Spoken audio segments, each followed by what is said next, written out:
Hi, welcome to the Ivanti patch for MEM tutorial video series introduction video. My name is Steve Young and I'm a Senior Technical Support Engineer for Ivanti security products in the EMEA region. I've worked with the security products for Ivanti for around 2 years now, so I'm looking to share with you my knowledge and expertise on Ivanti patch for MEM.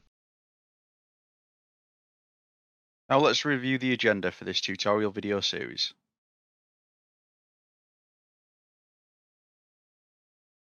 In section 1 of this tutorial video series, we'll be looking at the installation and prerequisites of Ivanti patch for MEM.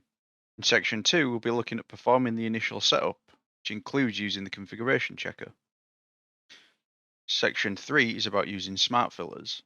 This includes creating smart filters, the difference between a smart filter and a composite filter, and then how you can manage your smart filters afterwards.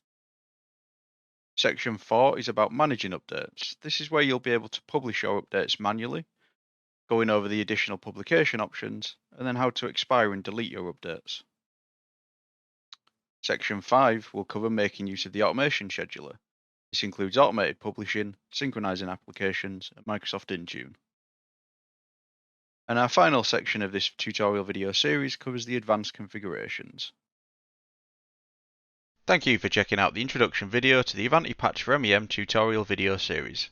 I hope to see you in our next video.